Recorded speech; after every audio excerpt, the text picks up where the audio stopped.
অঙ্কিতা অধিকারী চাকরি পেয়েছে লিস্টে নাম না থাকা সত্ত্বেও সর্বপ্রথম কাকে জানিয়েছিল এই ছেলেমেয়েরা? প্রেস ক্লাবের সামনে সর্বপ্রথম জানিয়েছিল গত লোকসভা ভোটের আগে মমতা বন্দ্যোপাধ্যায়কে। মমতা বন্দ্যোপাধ্যায়ের সাহস থাকলে একবার বলবেন, তিনি একবার প্রেস কনফারেন্স করে বলে দেবেন যে অঙ্কিতা অধিকারীর নিয়োগ সম্পর্কে তিনি জানতেন না। তারপরে কি করেছে? এটি জানার পরেও মমতা বন্দ্যোপাধ্যায় অঙ্কিতা অধিকারীর বাবা পরেশ অধিকারীকে তার মন্ত্রিসভার সদস্য করেছেন, পাশে বসিয়েছেন। এই জিনিস ঘটিয়েছেন মমতা বন্দ্যোপাধ্যায়। সব কিছু জেনে চুপচাপ বসেছিলেন। আমি সরাসরি অভিযোগ করছি। আরও অনেক কিছু করেছেন মমতা বন্দ্যোপাধ্যায়, ভালো করে জানেন। কোন বৈঠক থেকে কি করেছেন মমতা বন্দ্যোপাধ্যায় সব থেকে ভালো জানেন। এই যে কমিটি তৈরি করে দিতে হবে, কে বলেছিল? আপনি ইউটিউবে সার্চ করুন, পেয়ে যাবেন। সেই কমিটিকে অবৈধ আদালত ঘোষণা করেছে। নিয়োগ প্রক্রিয়া শেষ হয়ে গেছে, প্রায় শেষ প্রান্তে 5 সদস্যের কমিটি তৈরি করে দেওয়া হলো, আর সেই কমিটি দুর্নীতি করতে শুরু করলো। তার আগেও দুর্নীতি হয়েছে, কারণ এই পুরো নিয়োগ দুর্নীতি একটি পরিকল্পিত দুর্নীতি। একদম ওএমআর শিটে প্রাপ্ত নাম্বারকে ম্যানিপুলেশন করা থেকে শুরু করে প্যানেলে নাম না থাকা ব্যক্তিদের চাকরি দেওয়া, একটা পরিকল্পিত দুর্নীতি। ভাবতে পারেন, যে কম্পিউটার ল্যাঙ্গুয়েজ ব্যবহার হয় না, প্রোগ্রামিংয়ের ক্ষেত্রে যে ল্যাঙ্গুয়েজ ব্যবহার আর হয় না, সেই ল্যাঙ্গুয়েজকে আমেরিকা থেকে কিনে আনা হয়েছে, কারণ সেটা এডিটেবল, কোবল। মানে কতটা উর্বর মস্তিষ্কের দুর্নীতিগ্রস্ত মানুষদের পদে বসালে এ কাজ হতে পারে ভাবতে পারেন? মানিক ভট্টাচার্য করেছেন। মানিক ভট্টাচার্য প্রেসিডেন্ট হয়ে মমতা বন্দ্যোপাধ্যায় জবে থেকে মুখ্যমন্ত্রী, প্রায় বলতে গেলে সেই ততদিনই প্রেসিডেন্ট পদে, এবং তার পরবর্তীতে প্রমোশন হয়েছে।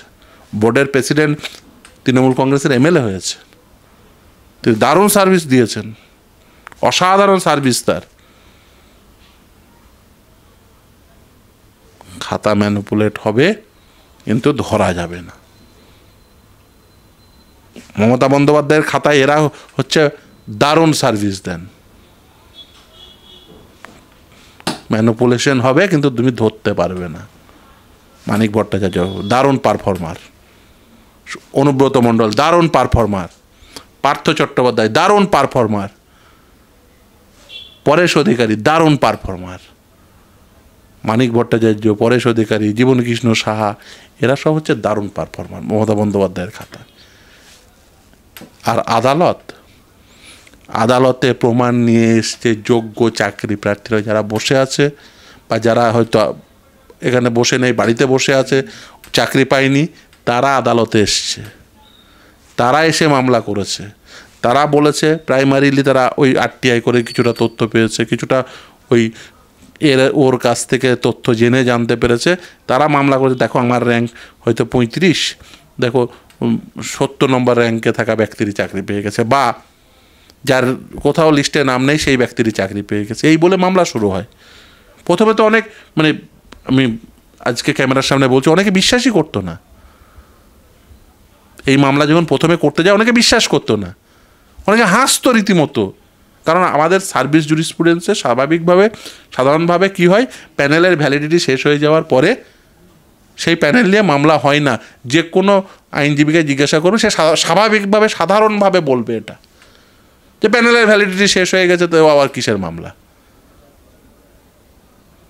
কিন্তু প্যানেলের ভ্যালিডিটি থাকা অবস্থায় এই দুর্নীতি ধরা যায়নি। তার কারণ merit list with breakage of marks প্রকাশ করেননি, ওএমআর শিট প্রকাশ করেননি।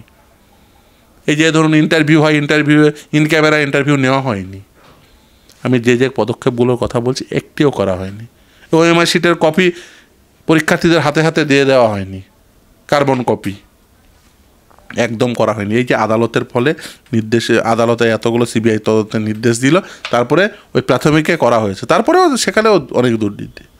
এই লাস্ট ইয়ার টেটে আমরা বারবার বলেছি ইভেন ইন ক্যামেরা ইন্টারভিউ করার প্রভিশন কথা অনেক আগে সুপ্রিম কোর্ট বলেছে। ইভেন আদালতে একটা মামলাও আমি করেছি, তারপরে বোর্ডের West Bengal board of private education in camera করে। ফলে এইগুলো হয়েছে, এগুলো সব সরকারি ব্যবস্থাপনায় হয়েছে। শুধু তাই নয়, আদালত যখন ধরে ফেললো যে বেআইনি নিয়োগ হয়েছে, তখন কি করা হলো, এই বেআইনি নিয়োগকে রেগুলারাইজ করার জন্য অতিরিক্ত শূন্যপদ তৈরি করা হলো। আর অতিরিক্ত শূন্যপদ কী কাজে ব্যবহৃত হবে সেটাও বলে দিল। সেটা হলো অযোগ্য চাকরি প্রাপকদের চাকরি বাঁচানোর জন্য।